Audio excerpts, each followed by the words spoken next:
គាត់យកសពឃើញគ្រួសារដង្ខៅមួយចូលមកហៅគាត់នៅពេលហ្នឹងគ្រួសារដង្ខៅហ្នឹងបានសុំគាត់ទិញផ្ទះមួយហ្នឹងនៅក្នុងតម្លៃដែលអ្នកស្រីសំរិទ្ធឡហ្នឹងដាក់លក់ហ្មងអ្នកស្រីគាត់ក៏យកព្រមលក់ផ្ទះមួយហ្នឹងឲ្យទៅគ្រួសារដង្ខៅហ្នឹងគាត់គិតថាអូវាគ្រាន់តែជាការយកសពធម្មតាទេអត់មានអីប្លែកទេបន្ទាប់ពីការយកសពទាំងពីរនឹងហើយអ្នកស្រីសំរិទ្ធឡនគាត់ក៏យកសពម្ដងទៀតឃើញគ្រួសារដង្ខៅដដែលហ្នឹងតែមកលើកនេះគឺមករៀងកាចគ្រាន់តែលោកដង្ខៅហ្នឹងឃើញគាត់ភ្លាមគាត់ស្រែកកំហកមកថាឲ្យអ្នកស្រីសំរិទ្ធឡនហ្មងហេតុអីឯងមិនចាញ់ហើយអ្នកស្រីគាត់ក៏បានប្រកែកទៅរកដង្ខៅហ្នឹងវិញថាគាត់អត់បានឃើញមាសហ្នឹងទេបន្ទាប់ពីគាត់គិតច្រើនអីហើយគាត់ក៏បានកេងលក់គាត់កេងនៅលើផ្ទះហ្នឹងដូចរាល់ដងចឹងតែលើកនេះគឺគាត់កេងដល់ម៉ោង6ល្ងាចអីដែលគួរភ្ញាក់ផ្អើលនៅពេលនេះគឺនៅពេលដែលគាត់ក្រោកឡើងគាត់ចាប់អារម្មណ៍ថាគាត់មិនមែននៅលើផ្ទះទេគឺគាត់នៅលើវាលស្រែ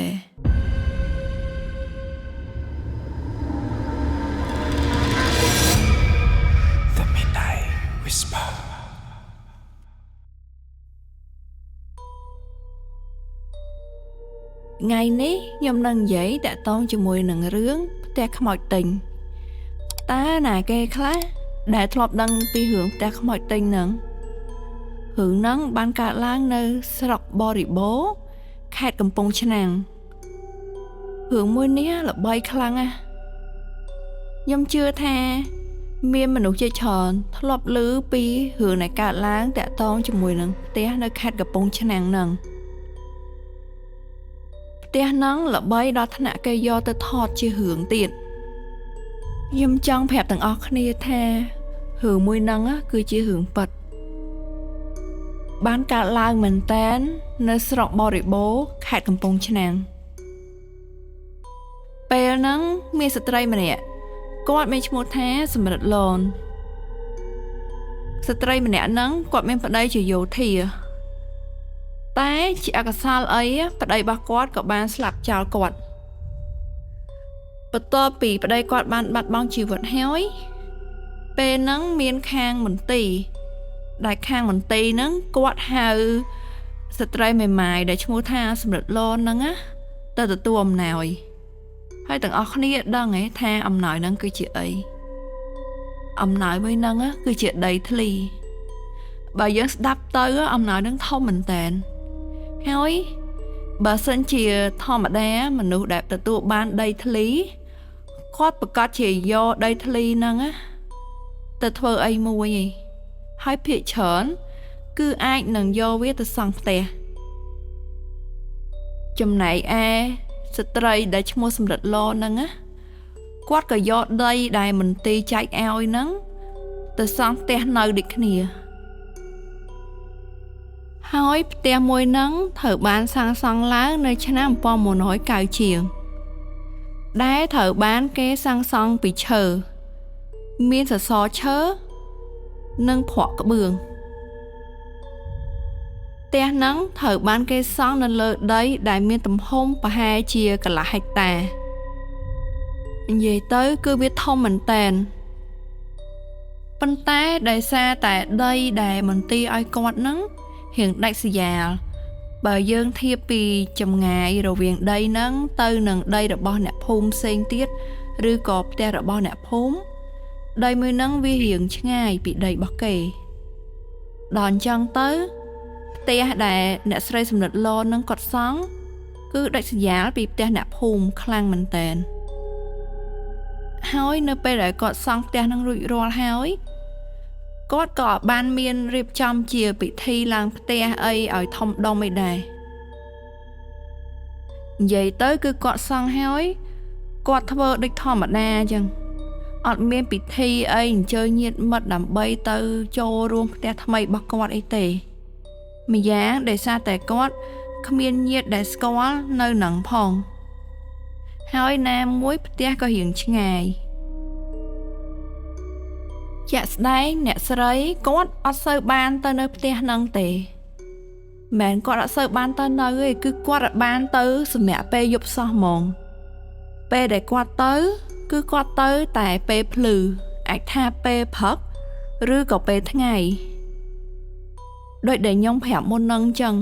គឺផ្ទះមួយនឹងរៀងដាច់ស្រយាលពីគេចម្ងាយរៀងឆ្ងាយពីគេម្យ៉ាងអានេះបើតាមខ្ញុំយល់ទេខ្ញុំគិតថាបើសិនជាគាត់ទៅនៅពេលយប់ព្រលប់ក្នុងករណីថាមានបញ្ហាអញ្ចឹងរៀងពិបាកសម្រាប់គាត់ដើម្បីរកជំនួយហើយម្យ៉ាងទៀតគាត់ក៏មានផ្ទះមួយទៀតដែរសម្រាប់ស្នាក់នៅពេលដែលគាត់ទៅស្នាក់នៅផ្ទះមួយហ្នឹងគាត់ក៏មានយកក្មេងអ្នកភូមិប្រហែលជា2ទៅ3នាក់ដើម្បីទៅកំដរគាត់ដែរដោយសារតែវាស្ងាត់ពេកហើយបានមករយៈក្រោយមកគាត់ក៏បានដាក់លក់ផ្ទះមួយហ្នឹងគាត់លក់ផ្ទះមួយហ្នឹងក្នុងតម្លៃ15តម្លឹងមាសដែលយើងគិតជាលុយដុល្លារការជំនាន់ហ្នឹងអាចស្មើនឹង$1,500បើយើងគិតទៅការជំនាន់1993ហ្នឹងលុយប្រប៉ុណ្ណឹងគឺច្រើនខ្លាំងណាស់ដោយសារតែអញ្ចឹងឯងអ្នកចិត្តខាងរបស់គាត់គិតថាអ្នកស្រីសំរិទ្ធឡនគាត់ដាក់លក់ផ្ទះហ្នឹងថ្លៃពេកហើយគេក៏នាំគ្នានិយាយថាឲ្យគាត់គេថាដាក់លក់ថ្លៃអញ្ចឹងណាមានតែខ្មោចទេបានហ៊ានទិញបន្ទាប់ពីហ្នឹងមកទៀត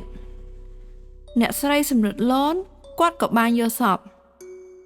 ហើយយកសពហ្នឹងគឺនៅពេលថ្ងៃហ្មង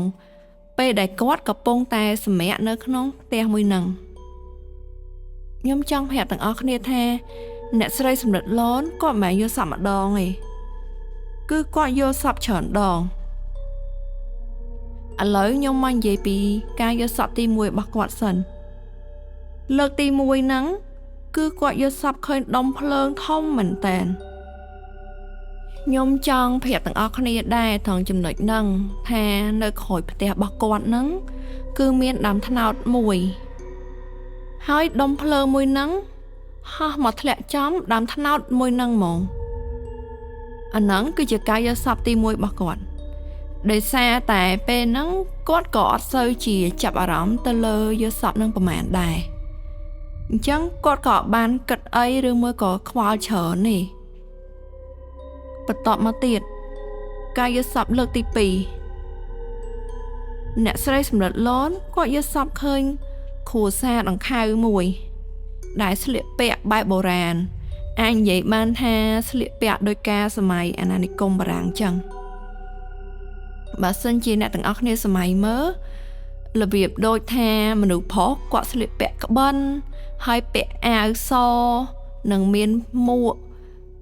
ដែលមើលទៅដូចមនុស្សកាលពីជំនាន់បារាំងទាំងអស់គ្នាគាត់យកសពឃើញគ្រួសារហ្នឹងចូលមករកគាត់នៅពេលហ្នឹងគ្រួសារដង្ខៅហ្នឹងបានសុំគាត់ទិញផ្ទះមួយហ្នឹងនៅក្នុងតម្លៃដែលអ្នកស្រីសំរិទ្ធឡហ្នឹងដាក់លក់ហ្មងគឺតម្លៃ15តម្លឹងមាសនៅក្នុងសុបិនហ្នឹងអ្នកស្រីគាត់ក៏យកព្រមលក់ផ្ទះមួយហ្នឹងឲ្យទៅគ្រួសារដង្ខៅហ្នឹងលុះស្រាប់តែផឹកឡើងនៅពេលដែលគាត់ភ្ញាក់ឡើងគាត់ក៏ចាប់អារម្មណ៍ថាដូចជាអត់មានអីកើតឡើងផងដល់អញ្ចឹងទៅគាត់ក៏ធ្វើការងារធម្មតាគាត់គិតថាអូវាគ្រាន់តែជាការយកសពធម្មតាទេអត់មានអីប្លែកទេបន្ទាប់ពីការយកសពទាំងពីរនឹងហើយអ្នកស្រីសំរិទ្ធឡនគាត់ក៏យកសពម្ដងទៀតឃើញគ្រួសារដង្ខៅដដែលហ្នឹងដែលបានមករកគាត់កាលពីគាត់យកសពលើកទី2តែមកលើកនេះគឺមករៀងកាច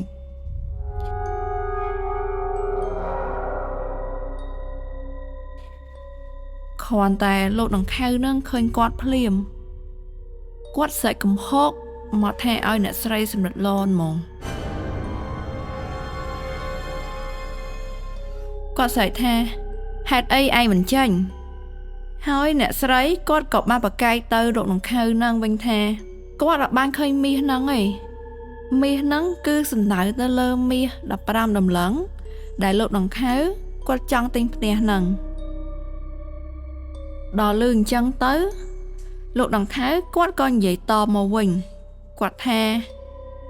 មាសហ្នឹងគាត់ចង់ទុកនៅក្រោមជើងខែបើឃើញហើយចេញទៅភ្លាមទៅគ្រាន់តែលឺប៉ុណ្ណឹងភ្លាមអ្នកស្រីគាត់ក៏ភ្ញាក់ផ្លែតហ្មង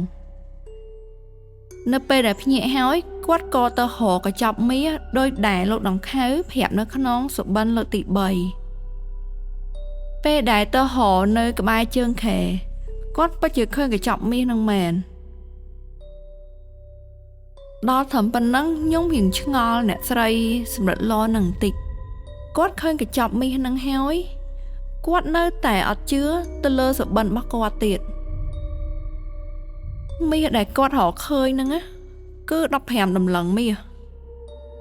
ដោយសារតែគាត់អត់ជឿហើយម្យ៉ាងទៀតគាត់ក៏រៀងពិបាកសម្រេចចិត្តដែរដោយសារតែធម្មតាការទិញដូរគឺត្រូវតែមានលិខិតស្នាមត្រឹមត្រូវជាពិសេសគឺការលក់ដូរផ្ទះហ្នឹងហ្មងត្រូវមានការផ្តិតមេដាយទៅលើប្លង់អីចឹងទៅតែក្នុងករណីនេះអត់មានលិខិតស្នាមអីសោះនៅសុកគាត់ឃើញមាស15តម្លឹងដល់អញ្ចឹងទៅគាត់មិនអាចនឹងសម្រេចចិត្តភ្លាមថាគាត់ត្រូវតែចុះចេញពីផ្ទះហ្នឹង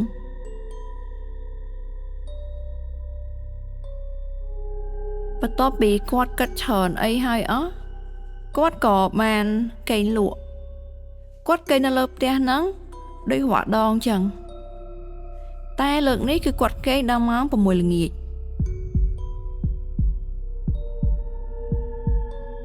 អីដែលគួរភ្ញាក់ផ្អើលនៅពេលនេះគឺនៅពេលដែលគាត់ក្រោកឡើងគាត់ចាប់អារម្មណ៍ថាគាត់មិនមែននៅលើផ្ទះទេគឺគាត់នៅលើវាសែ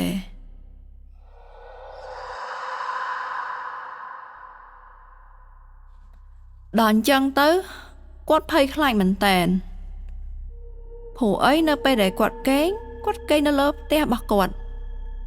ហើយមិនភ្ញាក់មកភ្ញាក់នៅលើវាសែក្បែរផ្ទះវិញចឹងដោយសារតែគាត់ភ័យពេកគាត់ក៏បានហត់ចេញពីកន្លែងនោះយ៉ាងលឿន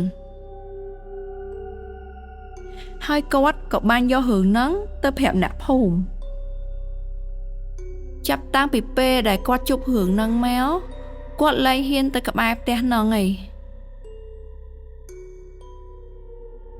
នៅពេលដែលគាត់ប្រាប់អ្នកភូមិហើយអ្នកខ្លះគេអត់ជឿគាត់ទេដល់អញ្ចឹងទៅក៏មានអ្នកភូមិខ្លះគេទៅដេកលេងនៅលើផ្ទះហ្នឹងនៅពេលយប់តែផឹកឡើងនៅពេលដែលគេភ្ញាក់មកអ្នកទាំងអស់ហ្នឹងក៏ឃើញខ្លួនឯងនៅក្រោមផ្ទះមកដល់ត្រឹមប៉ុណ្ណឹងមានអ្នកខ្លះក៏ចាប់ផ្ដើមជឿហើយពួកគាត់គឺឆ្ងល់មែនតើគាត់ឆ្ងល់ថាគាត់កេងនៅលើផ្ទះតាហើយណាគេអ្នកសែងពួកគាត់ចុះមកក្រោមផ្ទះអ្នកភូមិនៅម្ដុំហ្នឹងពួកគាត់ក៏និយាយដែរថាមានហេតុការណ៍ចម្លែកកើតឡើងច្រើនពីផ្ទះមួយហ្នឹងដូចជានៅពេលម៉ោង11យប់ទ្វារប្រួយនៅក្នុងផ្ទះហ្នឹងគឺបើកទាំងអស់ប៉ុន្តែផឹកឡើងស្រាប់តែបិទវិញទាំងដែលនៅលើផ្ទះហ្នឹងអត់មានណាគេនៅទេព្រោះអីបន្ទាប់ពីមានហេតុការណ៍ដែលថាអ្នកភូមិត្រូវខ្មោចលងបន្លាចនៅផ្ទះមួយហ្នឹងហើយអត់សូវមានណាគេហ៊ានទៅក្បែរផ្ទះហ្នឹងទៀតទេបន្ទាប់ពីហ្នឹងមកទៀតមានអ្នកខ្លះក្លាហានខ្លាំងមែនតើគឺគាត់ហ៊ានចូលទៅលួចរបស់ចេញពីផ្ទះមួយហ្នឹងតែទាំងអស់គ្នាដឹងអត់បន្ទាប់ពីពួកគាត់លួចហើយខ្មោចនៅផ្ទះហ្នឹងក៏ទៅតាមលងពួកគាត់និងបញ្ជាឲ្យពួកគាត់យករបស់អស់ហ្នឹងទៅសងផ្ទះហ្នឹងវិញមិនត្រឹមតែប៉ុណ្្នឹងទេអ្នកខ្លះដែលគាត់បានខូចឡាននៅមុខផ្ទះមួយហ្នឹងពួកគាត់និយាយថានៅពេលដែលពួកគាត់មើលទៅលើផ្ទះមួយហ្នឹងគាត់ឃើញមនុស្សដែលស្លៀកពាក់ក្បិនដូចមនុស្សកាលពីជំនាន់ដើមហើយឈរនៅលើផ្ទះពេលខ្លះទៀតគេ គេថាឃើញមនុស្សស្លៀកពាក់ក្បិនដូចគ្នាហ្នឹងឈរនៅកម្មចដាហើយខ្មោចនៅផ្ទះហ្នឹងគឺលងប្រឡាចគួរឲ្យខ្លាចជាងនឹងទៀតឧទាហរណ៍អ្នកខ្លះដែលជាអ្នកដំណើរដែលពួកគាត់បានឆ្លងកាត់មុខផ្ទះមួយហ្នឹងពួកគាត់អាសាឃើញខ្មោចឈរនៅចំពីមុខឡានហើយពេលខ្លះឃើញឈរនៅចំហៀងឡានហ្មងហើយមានករណីមួយហ្នឹងគឺមានអ្នកដំណើរប្រហែលជា30នាក់ពេលហ្នឹងមានកសែតមួយបានចុះថាអ្នកដំណើរទាំង30នាក់ហ្នឹងគឺបានស្លាប់ដោយគ្រោះថ្នាក់ចរាចរណ៍ហើយពួកគាត់ស្លាប់គឺនៅខាងមុខផ្ទះមួយហ្នឹងដោយសារតែហេតុការណ៍អស់ហ្នឹងឯងអ្នកស្រុកនៅតំបន់មួយហ្នឹងគាត់តែងតែប្រាប់អ្នកដំណើរនៅតាមផ្លូវរហូតគេថាពេលដែលទៅជិតដល់ផ្ទះខ្មោចទិញហ្នឹងត្រូវតែចុចសផ្លេម៉ូតូឬមួយក៏សផ្លេឡានចោលផងដើម្បីបញ្ជាគ្រោះថ្នាក់បានន័យថាដើម្បីកុំឲ្យខ្មោចលងហើយបើសួរថានៅពេលដែលគេសផ្លេហ្នឹងហេតុអីបានអាចជួយបញ្ជាខ្មោចលងបានចំណុចមួយហ្នឹងក៏ខ្ញុំអត់ច្បាស់ដូចគ្នាហើយបើយើងនិយាយពីសាច់ផ្ទះវិញគឺនៅស្អាតមែនតើទោះបីជាផ្ទះមួយហ្នឹងអត់មានអ្នកនៅក៏ដោយក៏សភាពផ្ទះនៅថ្មីអត់មានធូលីដីហើយអត់មានពីងពីងព័ទ្ធនៅក្នុងផ្ទះទេទាំងអស់នេះគឺជាអីដែលខ្ញុំធ្លាប់បានអាននិងបានដឹងហើយភាពល្បីល្បាញរបស់ផ្ទះខ្មោចទិញហ្នឹងគឺត្រូវបានអ្នកស្រីម៉ៅសំណាងគាត់ក៏យកសាច់រឿងផ្ទះខ្មោចទិញយកមកនិពន្ធជារឿងដែលបន្ទាប់មកទៀតនៅឆ្នាំ2005គេក៏យករឿងមួយហ្នឹងទៅថតជាសាច់រឿងខ្នាតធំដែលមានឈ្មោះថាផ្ទះខ្មោចទិញ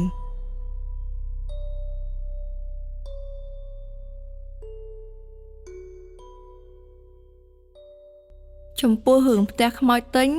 គឺជារឿងប៉ັດដែលកើតឡើងនៅទឹកដីខ្មែរហ្មងហើយរឿងមួយនេះមានភាពល្បីល្បាញតាំងពីមុនរហូតមកដល់ឥឡូវដោយសារតែអញ្ចឹងហើយ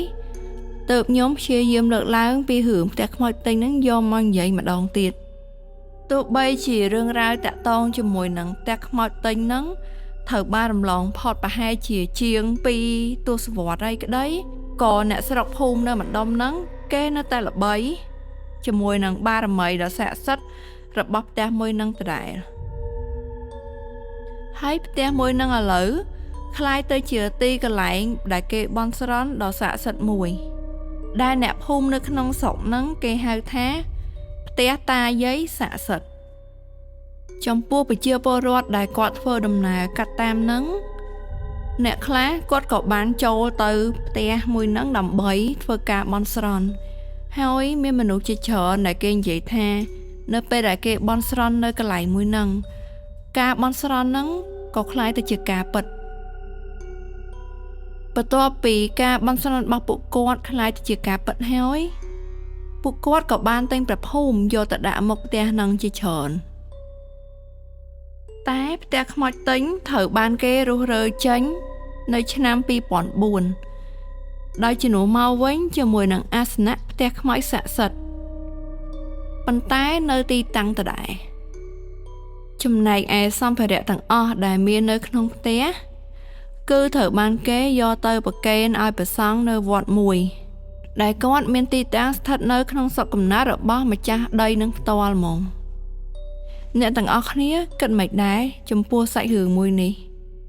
មុននឹងបញ្ចប់ខ្ញុំក៏សូមអភ័យទោសពីអ្នកទាំងអស់គ្នាដែរបើសិនជាសាច់រឿងដែលខ្ញុំនិយាយហ្នឹងមានចំណុចខុសឬមួយក៏ខ្វះខាតកន្លែងណាមួយហើយជាចុងក្រោយខ្ញុំក៏សូមអរគុណអ្នកទាំងអស់គ្នាដែលបានស្ដាប់ខ្ញុំនិយាយតាំងពីដើមរហូតដល់ចប់បើសិនជាណាគេមានសាច់រឿងរន្ធត់ចង់ចែកម្លែកឲ្យខ្ញុំអ្នកទាំងអស់គ្នាអាចតាក់ទងមកខ្ញុំតាម Telegram